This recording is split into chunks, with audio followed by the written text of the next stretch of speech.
حضرت سمرہ بن جندب رضی اللہ عنہ سے روایت ہے کہ رسول اللہ صلی اللہ علیہ وسلم نے فرمایا، تم میں ایک دوسرے پر اللہ کی لعنت، اس کے غضب اور جہنم کی آگ کے ساتھ لعنتاں نہ کرو۔ یعنی اس سے ہم کیا سیکھ رہے ہیں اس حدیث سے؟ اس کا مطلب ہے کہ آپس میں ہم اس طرح بد دعا نہ دیں ایک دوسرے کو کہ تجھ پر اللہ کی لعنت ہو، یا اللہ کا غضب نازل ہو، یا تو جہنم کی آگ میں جلے، اس طرح کے الفاظ۔ یعنی یہ جو احادیث ہیں یہ زندگی کو خوبصورت ترین بنانے کی اور اس کو جو ہے جنت کی طرف لے جانے والے راستے پہ ڈال رہی ہیں، اور سوسائٹی بھی خوبصورت اس سے بنے گی جب ایک گھر میں خوبصورت ماحول ہوگا، اچھا ماحول ہوگا، پیار ہوگا، میٹھی زبان ہوگی، ایک دوسرے پہ ہم ایک دوسرے کے جو ایسے اعمال ہیں جن کو ہم پسند نہیں کر رہے، اگر ہم ان پہ صبر کر رہے ہیں، اگر ہم ان پہ ایثار اور قربانی کا جذبہ دکھاتے ہیں، جو کہ کام بڑا مشکل ہے، کام آسان نہیں ہے، کام مشکل ہے، مشکل تو ہے لیکن ناممکن نہیں ہے، کر سکتے ہیں، ہو سکتا ہے انشاءاللہ۔ تو جب یہ چیزیں ایک گھر میں پیدا ہوتی ہیں، ایک گھر کی انوائرمنٹ خوبصورت ہو جاتی ہے، وہ گھر ایک یونٹ ہوتا ہے، ایک اکائی ہوتا ہے، ٹھیک ہے، یونٹ اچھا ہو گیا، خوبصورت ہو گیا، اب یونٹ کتنے سارے اچھے خوبصورت یونٹ مل کے کیا بنا دیں گے، بڑا ایک اچھا خوبصورت معاشرہ بن جائے گا، ایک اچھی خوبصورت سوسائٹی بن جائے گی۔ اور آج بڑا ہی افسوس ہے کہ امت مسلمہ کے حال بہت ہی جو ہیں دگرگوں ہیں، بہت پستی کی طرف ہیں ہم لوگ، کہ ہمارے اگر باہر جو آپ دیکھیں جو ہمارے مرد حضرات ہیں، جب باہر ان کا آپس میں کوئی لین دین ہوتا ہے، جب بھی کوئی بات ناپسندیدہ بات ہوتی ہے، اور اس کا پھر اینڈ اپ کہاں پہ ہوتا ہے؟ جھگڑے پہ، گالی گلوچ پہ۔ پڑھے لکھے لوگ بھی جو ہیں وہ بھی آپ دیکھیں گے جاہلوں کی طرح ایک دوسرے کو گالی دے رہے ہوتے ہیں۔ تو یہ گالی دینے سے بچنا ہے، گالی گلوچ اور یہ زبان، اس کی جو ہے نا اس کے شر سے بچنا ہے، ان کے شر سے بچنا ہے۔ اسی طرح ایک اور حدیث بھی ہے آپ صلی اللہ علیہ وسلم کی کہ زبان اور شرمگاہ یہ دو چیزیں ہیں جو انسانوں کو کثیر تعداد میں انسانوں کو جہنم میں لے کے جائیں گے۔ تو زبان یہی ہے نا، بیٹھے ہوئے ہم گناہ کما لیتے ہیں، ذرا سی زبان ہلائی، کسی کو گالی دے دی، کسی پر تہمت لگا دی، کسی کو برا بھلا کر دی، کسی کی غیبت کر دی، ٹھیک ہے۔ تو یہ چیزیں جو ہیں ان چیزوں سے حتی الامکان بچنا ہے۔ اور دیکھیے قرآن کریم میں اللہ تعالیٰ نے جو سورۃ البقرہ میں آیت نمبر 83 میں بڑی ہی خوبصورت بات اللہ تعالیٰ عہد یاد کروا رہے ہیں بنی اسرائیل کو، یہ مخاطب ہے بنی اسرائیل، لیکن اصل تو مخاطب ہم بھی ہیں نا، ہم ہی ہیں، قرآن تو مخاطب ہم سے ہے، اور ہمیں بتلایا جا رہا ہے کہ بنی اسرائیل سے یہ عہد لیا تھا کہ اے بنی اسرائیل تم سے عہد لیا تھا، میثاق لیا تھا، کیا کرو کہ تم کسی اور کی عبادت نہیں کرنی، صرف اللہ کی کرنی ہے، لا تعبدون الا اللہ، اللہ کی صرف عبادت کرو۔ اور پھر اس میں اور بھی بہت ساری چیزیں آ رہی ہیں، اور والدین کے ساتھ حسن سلوک کرو، یتیموں کے ساتھ، مسکینوں کے ساتھ، اور پھر وقولوا للناس حسنا، اور تم لوگوں سے کہو اچھی بات، وقولوا للناس حسنا۔ اور بھی کئی مقامات پہ قرآن کریم کے بہت سارے مقامات ہیں جہاں پہ یہ قرآن اچھی بات کے بارے میں آتے ہیں کہ قولوا للناس حسنا، کہ اچھی بات پہنچاؤ۔ تو یعنی کہ یہ اچھی بات واقعی اثر رکھتی ہے۔ بعض اوقات ایسا ہوتا ہے کہ وہ کام جو ہم کوئی کام کروانا چاہ رہے ہیں کسی سے، وہ سختی سے، درستگی سے نہیں بن پاتا، اور نرمی سے وہ کام ایسا بنتا ہے کہ ہم یقین نہیں کر پاتے کہ واقعی ہمارا کام اس شخص نے کر دیا یا اس سے یہ کام ہو گیا، کہ وہ یہ جو نرم الفاظ ہیں اور میٹھی زبان ہے، اس میں واقعی جو ہے، جو کہنے والے کہیں کہ اس میں جادو ہے، زبردست یہ بات ہے، میٹھی زبان اور اچھا اخلاق۔ اور یہ اپنی دعاؤں میں شامل کریں کہ اللہ مجھے بیسٹ اخلاق والا بنا دے، بہترین اخلاق والا مجھے بنا دے۔ نبی کریم صلی اللہ علیہ وسلم کی ایک اور حدیث ہے، رسول اللہ صلی اللہ علیہ وسلم نے فرمایا، مومن طعنہ زنی کرنے والا نہیں ہوتا، نہ لعنت کرنے والا، نہ فحش بکنے والا، اور نہ فضول گوئی اور زبان درازی کرنے والا۔ یہ جو حدیث ہے یہ ترمذی کی حدیث ہے اور یہ حسن حدیث ہے۔ اسی طرح لعنت کے حوالے سے ایک اور حدیث کو دیکھتے ہیں حضرت عمران بن حسین رضی اللہ عنہ سے روایت ہے کہ ایک دفعہ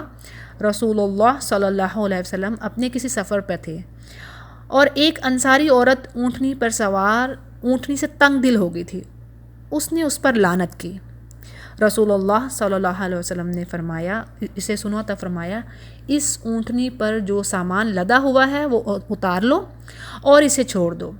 اس لیے کہ اس پر لعنت کی گئی ہے. حضرت عمران رضی اللہ عنہ فرماتے ہیں، گویا میں اب بھی اس اونٹنی کو دیکھ رہا ہوں، وہ لوگوں کے درمیان چل رہی ہے، نہ کوئی اسے تعارض نہیں کرتا ہے، یعنی کہ اس سے کوئی اس اونٹنی سے کسی کو کوئی غرض نہیں، تعارض نہیں کر رہا، کوئی کسی کو اس سے کوئی غرض نہیں ہے اس اونٹنی سے. یہ مسلم کی حدیث ہے. اس سے کیا پتہ چلتا ہے کہ تنگ دل ہو کے، مایوس ہو کے، یا پریشان، شدید پریشانی کی حالت میں، یا آپ کسی سے بہت جو ہے تنگ ہو چکے ہیں کہ اب یہ کام جو ہے نہیں ہونے کا، تو اس حالت میں بھی انسانوں کو تو دور، جانوروں کو بھی بد دعا نہیں دینا اور ان پہ لعنت کرنا جائز نہیں ہے. بات وہی آتی ہے جو پہلی حدیث میں ہم نے پیچھے پڑھا ہے. یعنی پچھلی حدیث میں بھی ہم یہی دیکھا ہے نا کہ اگر تو وہ چیز یا وہ جانور اگر یا وہ انسان وہ اس لعنت کا مستحق نہیں ہے تو وہ لعنت اس پہ نہیں جائے گی. اس کی کیا چانسز ہیں؟ جیسے وہ پیچھے گزر چکا ہے حدیث میں کہ وہ پہلے اوپر جاتی ہے، آسمان کی طرف جاتی ہے، پھر دائیں، پھر بائیں، اور پھر اگر اور اس کی طرف جاتی ہے جس پہ بھیجی گئی ہے، اور اگر وہ مستحق نہیں ہے تو واپس پھر کس کی طرف آئے گی؟ جس نے کی ہے لعنت اس کی طرف آئے گی. تو یہ بہت بڑا رزق ہے. تو اللہ تعالیٰ ہمیں اس چیز سے بچائے.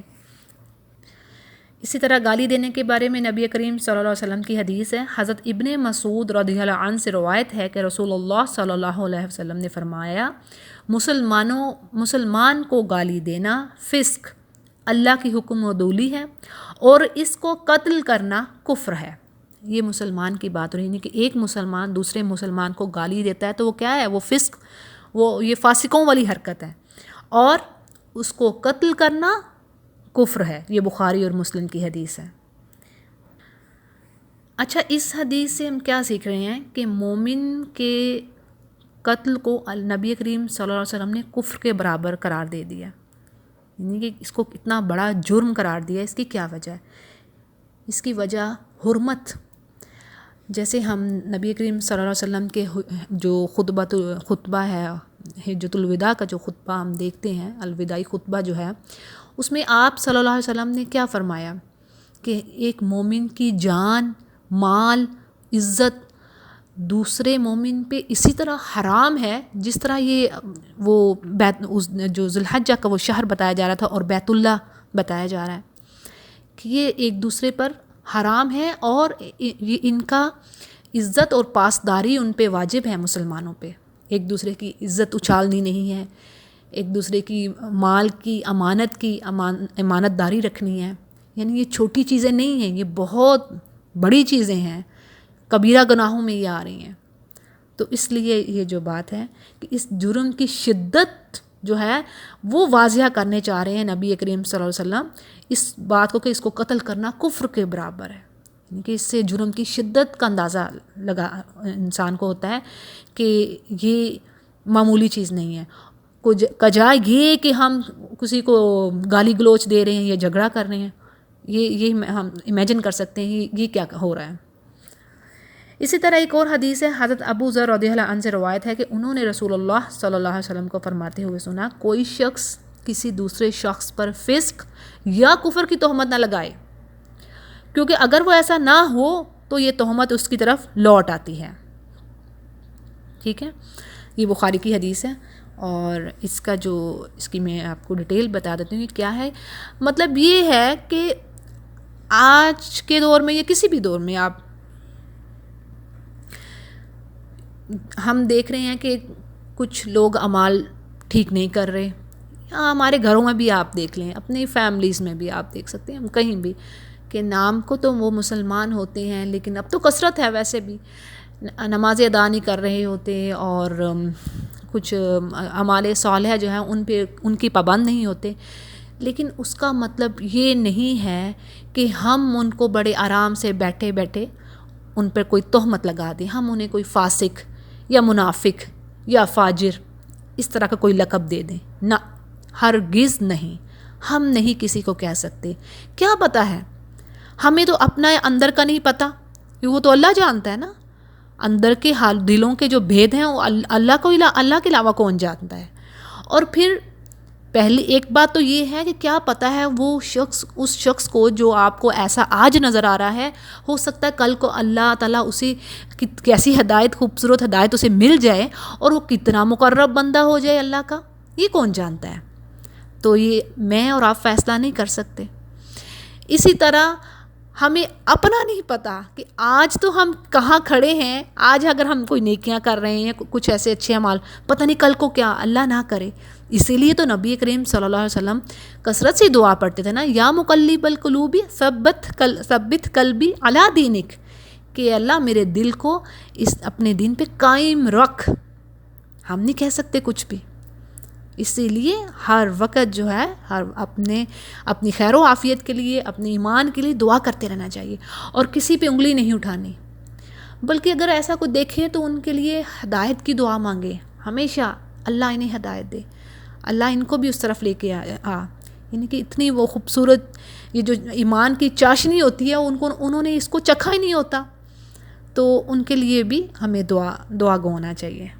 بجائے اس کے کہ ہم ان پہ تہمت لگائیں یا کوئی فسق ہو یا کفر کی یا کچھ اس طرح کر کے۔ اسی طرح ایک اور حدیث ہے، حضرت ابو ہریرہ رضی اللہ عنہ سے روایت ہے کہ رسول اللہ صلی اللہ علیہ وسلم نے فرمایا، آپس میں گالی دینے والے دو شخص جو کچھ ایک دوسرے کو کہیں گے اس کا گناہ ابتدا کرنے والے کو ہوگا، یہاں تک کہ مظلوم زیادتی کا ارتکاب کرے۔ اور یہ بڑی سمپل سی بات اس سے ہمیں جو سمجھ آ رہی ہے وہ یہ کہ جو دو ایک دوسرے کو گالی دے رہے ہیں، سب سے پہلے جو ابتدا کرے گا وہ اس کو اس چیز کا خمیازہ بھگتنا ہے، اور اس کے بعد اگر مظلوم یعنی جس پہ زیادتی کی جا رہی ہے وہ آگے پھر زیادتی کا ارتکاب نہ کرے، مطلب بات سمجھ رہے ہیں،